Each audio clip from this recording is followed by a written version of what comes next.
Class 12 এর semester 3 তে যাদের যাদের এখনো পর্যন্ত সিনথেসিস অফ সেন্টেন্স অর্থাৎ জয়নিং এ প্রবলেম আছে তাদের জন্য আজকের ক্লাসটা কিন্তু অত্যন্ত গুরুত্বপূর্ণ। দেখো, প্রথমত একটা জিনিস ভাবো, ক্লাস 12 এ উঠে গেছি, এখন যদি আমাদেরকে বলতে হয় যে আমরা জয়নিং পারি না, এটা নিশ্চয়ই শোভা দেয় না। আমাদেরকে শিখতে হবে জয়নিং এর যে প্রবলেম আছে আমাদের মন থেকে সেই প্রবলেমটা দূর করতে হবে। এর জন্য একমাত্র একটাই পথ খোলা আছে, তা হলো practice, practice and practice. Practice পারে তোমাকে সবকিছু থেকে জয়লাভ অর্থাৎ জয় এর আনন্দটা পাওয়াতে। এই প্র্যাকটিস তোমাকে করতেই হবে, আর এই জয়নিং বিষয়টা প্র্যাকটিসের দ্বারাই কিন্তু তোমার মধ্যে থেকে দূর হবে। আজকে ক্লাসটা মন দিয়ে দেখো, ক্লাসটা ভালো লাগলে অবশ্যই একটা লাইক করে দিও। আর যারা এখনো পর্যন্ত পার্সপেক্টিভ ইংলিশ টিচিং সাবস্ক্রাইব করনি, তারা দ্রুত আমার ভিডিও পেতে অবশ্যই সাবস্ক্রাইব করে রাখবে। দেখো, শুরু করি ক্লাসটা। মন দিয়ে ভালো করে বুঝে দেখো, অবশ্যই তুমি পার্সপেক্টিভ অফ ইংলিশ টিচিং থেকে জয়নিং শিখে ফেলতে পারবে। সিনথেসিস অফ সেন্টেন্সে আমাদেরকে একটা কথা মনে রাখতে হবে যে আমরা এখানে তিন ধরনের বাক্য পেয়ে থাকি। এক হলো সিম্পল, দুই কমপ্লেক্স, আর তিন হলো কম্পাউন্ড। কমপ্লেক্স, কম্পাউন্ড আর সিম্পল। আমাকে ব্র্যাকেটে উল্লেখ করা থাকছে কোন সেন্টেন্সে আমাকে জয়েন করতে হবে বা সিনথেসিস করতে হবে। এটাতে হয়তো আমরা পরীক্ষাতে অর্থাৎ থার্ড সেমিস্টার যে পরীক্ষা আমরা দেব, সেই পরীক্ষাতে হয়তো একটা কোশ্চেন পাবো, কিন্তু এই একটার জন্য আমাদেরকে অনেকটা বেশি প্র্যাকটিস করতে হবে যে সেই একটাই যেন সফলভাবে পরীক্ষার খাতায় লিখে আসতে পারি। এইরকম ভাবে আমাদেরকে একটা প্রবণতা তৈরি করতে হবে, তার জন্য কিন্তু অবশ্যই প্র্যাকটিসটা দরকার। দেখো, এই সিম্পলের বৈশিষ্ট্য আছে, কমপ্লেক্সের বৈশিষ্ট্য আছে, কম্পাউন্ডের বৈশিষ্ট্য আছে। সিম্পল সেন্টেন্সের বৈশিষ্ট্য হচ্ছে একটাই সাবজেক্ট, একটা ফাইনাইট ভার্ব। কমপ্লেক্সের বৈশিষ্ট্য হচ্ছে একটা প্রিন্সিপাল ক্লজ আর এক বা একাধিক সাবঅর্ডিনেট ক্লজ। আর কম্পাউন্ড সেন্টেন্সের বৈশিষ্ট্য হলো দুটি স্বাধীন বাক্যাংশ একটা কনজাংশন দ্বারা যোগ থাকে। এবার লক্ষ্য করো, ফার্স্ট সেন্টেন্সটা দিয়ে বলছি, I had to run back to my compartment. আমি এই সাতখানা বাক্য আমাদের প্রথম গল্প the night train at Deoli by Ruskin Bond থেকে আমি প্রেজেন্ট করছি। I had to run back to my compartment, আমাকে আমার কামরাতে ছুটে যেতে হয়েছিল। The carriage shuddered and jolted forward, কামরাটা কেঁপে উঠেছিল এবং সামনের দিকে এগোতে শুরু করেছিল। ব্র্যাকেটে কি উল্লেখ করেছে? কমপ্লেক্স। তাহলে আমাকে কমপ্লেক্স সেন্টেন্সে জয়েন করতে হবে। পরীক্ষার খাতায় আমরা চারটি অপশন পেয়ে থাকবো। আর বলে দিই, এই যে ফার্স্ট সেন্টেন্সটা, এটা কিন্তু 2026 যারা পরীক্ষা দিয়েছে তাদের কাছে এই গ্রামারটা কিন্তু এসেছিল। তোমাদের জন্য গুরুত্বপূর্ণ গ্রামার আমি বলে দেব, অবশ্যই তোমরা পরীক্ষার খাতায় লিখে আসতে পারবে। I had to run back to my compartment, আমাকে আমার কম্পার্টমেন্টে ফিরে যেতে হয়েছিল। The carriage shuddered and jolted forward. যখনই তোমাকে কমপ্লেক্স বলবে, ভালো করে খেয়াল রাখো যে তিনটা ক্লজ তোমার কাছে চলে আসবে, একটা নাউন, একটা অ্যাডজেক্টিভ আর একটা অ্যাডভার্ব। নাউন, অ্যাডজেক্টিভ, অ্যাডভার্ব, এই তিনটা ক্লজ আসবে। তো তিনটা ক্লজের মধ্যে তোমাকে চুজ করতে হবে কোন ক্লজ দিয়ে তুমি জয়েন করবে, কোন ক্লজটাকে কাজে লাগাবে। দেখো, এখন দুটো বাক্যই কিন্তু স্বাধীন, দুটো বাক্যই স্বাধীন। আমি চাইছি প্রথমে এই নাউন ক্লজটাকে বার করতে। আমি নাউন ক্লজ কিভাবে বার করব? নাউন ক্লজ বার করতে গেলে প্রথম বাক্যের যে ভার্বটা রয়েছে, হ্যাড টু রান ব্যাক, ছুটে যেতে হয়েছিল। এই নাউন ক্লজ পেতে গেলে একে কে দিয়ে প্রশ্ন করো, কি দিয়ে প্রশ্ন করো, আর কাকে দিয়ে প্রশ্ন করো। যদি উত্তর হিসাবে দ্বিতীয় বাক্যটা আসে, তবেই তোমার নাউন ক্লজ হিসাবে এই বাক্যটা তুমি জয়েন করতে পারবে কমপ্লেক্স সেন্টেন্স। দেখো, প্রশ্ন করো, I had to run back to my compartment, আমাকে আমার কম্পার্টমেন্ট বা কামরাতে ছুটে যেতে হয়েছিল। তাহলে ছুটে যেতে হয়েছিল, কে ছুটে যেতে হয়েছিল? উত্তর কি আসছে? না। কি ছুটে যেতে হয়েছিল? তাও কিন্তু উত্তর হিসাবে আসেনি। কাকে ছুটে যেতে হয়েছিল? এটাও কিন্তু দ্বিতীয় বাক্যটা উত্তর হিসাবে এলো না। তার মানে তোমার কাছে নাউন ক্লজ হচ্ছে না। এবার অ্যাডজেক্টিভে চলে যাও। অ্যাডজেক্টিভের জন্য রিলেশন দরকার হয়। প্রথম বাক্যে সাবজেক্টের সঙ্গে দ্বিতীয় বাক্যের সাবজেক্ট রিলেশন থাকতে পারে, প্রথম বাক্যের সাবজেক্টের সঙ্গে দ্বিতীয় বাক্যের অবজেক্টের রিলেশন থাকতে পারে, প্রথম বাক্যের অবজেক্টের সঙ্গে দ্বিতীয় বাক্যের সাবজেক্টের রিলেশন থাকতে পারে, প্রথম বাক্যের অবজেক্টের সঙ্গে দ্বিতীয় বাক্যের অবজেক্টেরও রিলেশন থাকতে পারে। একবার মিলিয়ে দেখে নাও, প্রথম বাক্যের সাবজেক্ট হলো আই, দ্বিতীয় বাক্যের সাবজেক্ট দা ক্যারেজ, মিলছে কি না?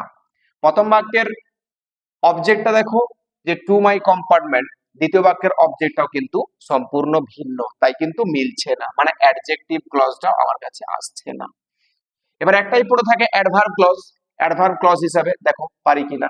তাহলে I had to run back to my compartment, আমাকে আমার কামরায় ছুটে যেতে হয়েছিল। অ্যাডভার্ব ক্লজ পাওয়ার জন্য, অ্যাডভার্ব ক্লজ পাওয়ার জন্য প্রশ্ন যেগুলো করবে সেটা হলো কি কখন, কখন, কোথায়,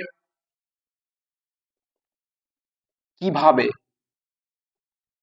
কিভাবে, কেন, এই চারটি প্রশ্ন করো, ভালো করে প্রশ্নটা করে উত্তরটা বার করো, উত্তর হিসেবে কিন্তু দ্বিতীয় বাক্যটা আসতে হবে। দেখো প্রথমে কখন, তাহলে I had to run back to my compartment, আমাকে কখন ছুটে যেতে হয়েছিল, উত্তরের হিসাবে এই বাক্যটাতে কোনো টাইম সূচক ওয়ার্ড আমি পাচ্ছি না। কোথায় ছুটে যেতে হয়েছিল, টু মাই কম্পার্টমেন্ট আসছে, কিন্তু দ্বিতীয় বাক্যটা উত্তর হিসাবে আসছে না। কিভাবে ছুটে যেতে হয়েছিল সেটাও বর্ণনা করা নেই। কেন ছুটে যেতে হয়েছিল, কারণ এই কামরাটা আস্তে আস্তে সামনের দিকে এগিয়ে যাচ্ছিল। তাহলে আমি উত্তর পেলাম এই কেনতে।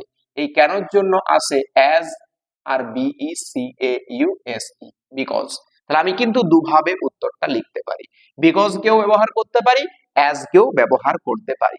তাহলে এবার উত্তরটা খেয়াল রাখো, কোন অপশনটা চুজ করবে। I had to run back to my compartment because the carriage shuddered and jolted forward। একটা উত্তর হলো, এটা কাকে লাগিয়েছি আমি এখানে বিকজটাকে কাজে লাগিয়েছি। এবার অ্যাজ দিয়েও উত্তর অর্থাৎ অপশনে থাকতে পারে, তখন আশ্চর্য হওয়ার কিছু নেই।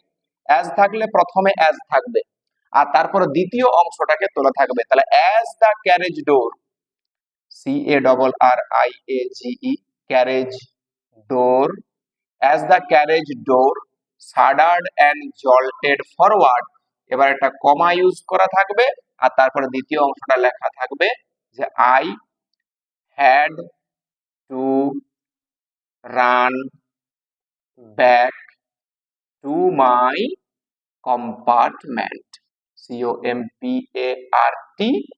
COMPARTMENT। এভাবেও কিন্তু অপশনটা থাকতে পারে। তো অপশনের মধ্যে যেটা থাকবে সেটাই কিন্তু তোমরা চুজ করবে। Number 1 complete. এবার দেখো দ্বিতীয় বাক্যটা, the train stopped at Deuli, ট্রেনটা দেউলিতে থেমেছিল। I saw a girl selling baskets, আমি দেখেছিলাম একটা মেয়ে ঝুড়ি বিক্রি করছিল। এটাও কিন্তু কমপ্লেক্স সেন্টেন্সে ট্রান্সফার করতে দিয়েছে। আর কমপ্লেক্স সেন্টেন্সে ট্রান্সফার করতে দেওয়া মানে আমার কাছে বৈশিষ্ট্য অনুযায়ী কি একটাই প্রিন্সিপাল ক্লজ আর এক বা একাধিক সাবঅর্ডিনেট ক্লজ। এবার আমি নাউন ক্লজ, অ্যাডজেক্টিভ ক্লজ আর অ্যাডভার্ব ক্লজ খুঁজবো। নিয়মটা কি, the train stopped at Deuli, এখানে ভার্ব হলো কি, ভার্ব হচ্ছে স্টপড। আর এখানে বাকি বাক্যটা, তাহলে আমি প্রথম বাক্যটা থেকে প্রশ্নটা করে দেখি যে স্টপ যখন ভার্বটা পাচ্ছি একে কে দিয়ে প্রশ্ন করি, থেমেছিল। তা the train stop at Deuli, ট্রেনটা দেউলিতে থেমেছিল। কে থেমেছিল, দ্য ট্রেন, উত্তর হিসাবে কিন্তু দ্বিতীয় বাক্যটা আসেনি। আচ্ছা, কি থেমেছিল, দ্য ট্রেন কাকে থেমেছিল, তাও কিন্তু উত্তর হিসাবে দ্বিতীয় বাক্যটা আসেনি। ব্যাস, এবার তাহলে কিন্তু আমার কাছে নাউন ক্লজ আসছে না। অ্যাডজেক্টিভ ক্লজে রিলেশন থাকে, অ্যাডজেক্টিভ ক্লজের রিলেশন আমি বাক্যের মধ্যে কোনো পার্টেই দেখতে পাচ্ছি না। তাহলে অ্যাডভার্ব ক্লজ থাকে একটাই অংশ। তাহলে the train stopped at Deuli, ট্রেনটা দেউলিতে থেমেছিল। I saw a girl selling baskets, আমি দেখেছিলাম একটা মেয়ে ঝুড়ি বিক্রি করছিল। তাহলে কখন, কখন দিয়ে প্রশ্ন করে থেমেছিল, কখন, উত্তর নেই। কোথায় থেমেছিল, দেউলিতে, দ্বিতীয় বাক্যটা উত্তর হিসেবে আসছে না। কিভাবে থেমেছিল, কেন থেমেছিল, এটাও কিন্তু উত্তর আসেনি। ব্যাস, ছেড়ে দাও। দ্বিতীয় বাক্যের ভার্বটাকে প্রশ্ন করো। দেখেছিলাম যে ভার্বটা রয়েছে, কখন দেখেছিলাম না, উত্তর হিসেবে আসছে কি, যখন ট্রেনটা দেউলিতে থেমেছিল। তাহলে উত্তর হিসেবে আমরা কি করব, ওই যখনের ইংলিশ হচ্ছে WHEN, হোয়েন। এবার the train, when the train stopped, stopped, stopped at deoli, when the train stopped at Deuli, এই দ্বিতীয় বাক্যটা লিখবো I saw a girl selling baskets, baskets, baskets। এই উত্তরটাও এভাবে না থেকে অপশন তোমাকে ঘুরিয়েও দেওয়া থাকতে পারে, তার মানে তখন এটা থাকবে যে I saw a girl selling baskets when the train stopped at Deuli. তার মানে প্রিন্সিপাল ক্লজটা আগে থাকবে, এই প্রিন্সিপাল ক্লজটা আগে থাকবে, আর সাবঅর্ডিনেট অ্যাডভার্ব ক্লজটা পরে লেখা থাকতে পারে। দেখে ভালো করে অপশনটা কিন্তু চুজ করতে হবে।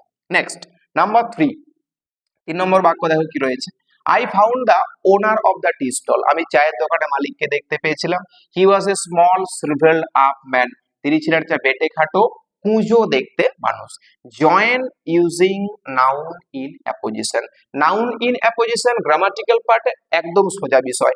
নাউনের বিশ্লেষণকে নাউনের পরে কমা চিহ্ন দিয়ে বসাতে হয়। দেখো বাক্যের সাবজেক্ট পার্ট আর অবজেক্ট পার্টে নাউন থাকে আমরা জানি, বাক্যের সাবজেক্ট পার্টে প্রোনাউন আছে, এখানে নাউন নেই। তাহলে অবজেক্ট পার্টটা কি, দা ওনার অফ দা টি স্টল, এটা হচ্ছে বাক্যের নাউনটা। একে প্রশ্ন করো, বিশ্লেষণ তৈরি করতে গেলে কেমন দিয়ে প্রশ্ন করবে, সহজেই উত্তরটা পেয়ে যাবে। নাউনের বিশ্লেষণকে নাউনের পরে কমা চিহ্ন দিয়ে বসাতে গেলে বিশ্লেষণ তৈরি করতে হবে, আর সেই বিশ্লেষণ তৈরি করতে গেলে নাউনটাকে কেমন দিয়ে প্রশ্ন করো, উত্তরটা তুমি পেয়ে যাবে। ব্যাস, তাহলে এখানে ওনার অফ দা টি স্টল, চায়ের দোকানের মালিক কেমন, না চায়ের দোকানের মালিক হলো এ স্মল শ্রিভেলড আপ ম্যান। ব্যাস, আমি এই নাউনটার পরে কমা চিহ্ন দিয়ে ওটাকে বসিয়ে দেব। উত্তরটা কিভাবে লিখবো এটা দেখে নাও, যে I found, FOUND, found the owner, OWNER, owner of the tea stall, tea stall, comma ব্যবহার করব, এখানে যেটা বিশ্লেষণটা বেরিয়েছিল সেখান থেকে লিখবো a small shriveled up, SHRIVELLED, shriveled up man। ব্যাস, অ্যাপোজিশন দিয়ে সিম্পল সেন্টেন্সে জয়েন হয়, ব্যাস joining complete. Number 4, get on the train, ট্রেনে চাপো। You may not want to be left behind, তুমি এখানে পড়ে থাকতে চাও না।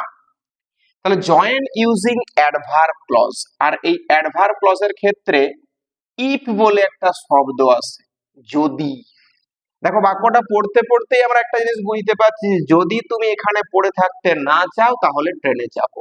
তাহলে আমরা এটাই ব্যবহার করব, ইফ দিয়ে শুরু করব বাক্যটা। ইফ, ইফের ক্ষেত্রে আমরা দ্বিতীয় বাক্যটাকে নিয়ে আসবো, ইফ ইউ, এই মেটা কিন্তু এখান থেকে বাদ দিতে হবে, এর জায়গায় অক্সিলারি ডু নিয়ে আসতে হবে। If you do not, if you do not want, if you do not want to be left behind, BEHIND, যদি তুমি এখানে পড়ে থাকতে না চাও, কমাটা ব্যবহার করো, get on the train, TRAIN।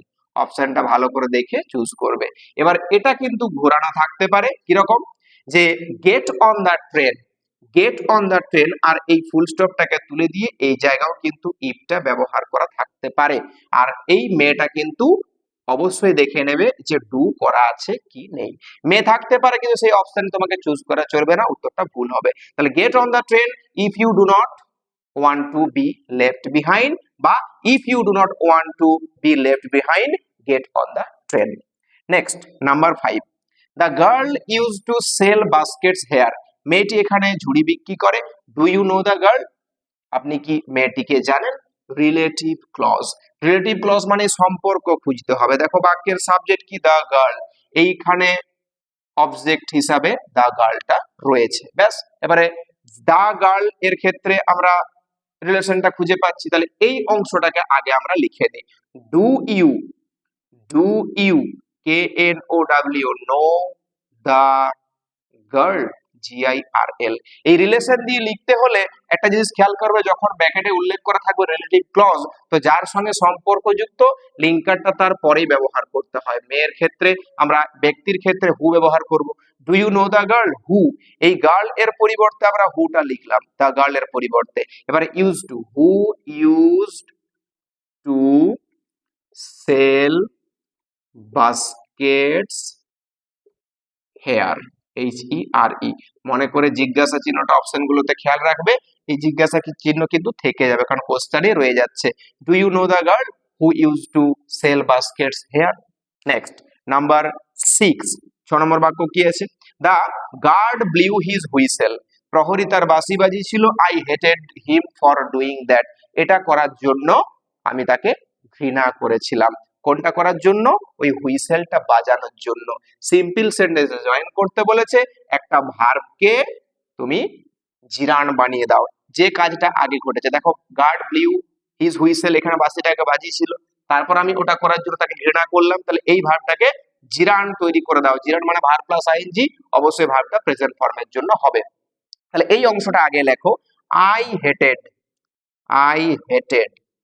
হিমটাকে, হিমটা হলো দা গার্ড, যে ভার্বটাকে পার্টিসিপেল করবে, যে ভার্বটাকে জিরান বানাবে, সেই ভার্বের আগে সাবজেক্টটা কিন্তু বাদ চলে যায়। তো এখানে আমি প্রোনাউনটাকে না ব্যবহার করে আমাকে নাউন ইউজ করতে হবে। তাহলে I hated the girl, sorry the guard, GUARD, I hated the guard for, for এই ডুইং দ্যাটটা না করে আমরা একবারে পার্টিসিপেলটা বসাবো। ব্লিউ আছে পাস্ট ইনডিফারেন্ট, একে ট্রান্সফার করে দাও প্রেজেন্টে, BLOW, তার সঙ্গে ING. For blowing his whistle, HIS, his, WHISTLE। উত্তরটা কি দাঁড়াচ্ছে? I hated the guard for blowing his whistle. Simple sentence complete. Last one, number 7, কি রয়েছে দেখো, I wanted to put her on the train, আমি তাকে ট্রেনে চাপাতে চেয়েছিলাম। আই ফেল দা ইম্পালস, আমি ওই তাড়নাটা অনুভব করেছিলাম। জয়েন ইউজিং ইনফিনিটিভ, ইনফিনিটিভ ব্যবহার করে জয়েন করতে বলেছে।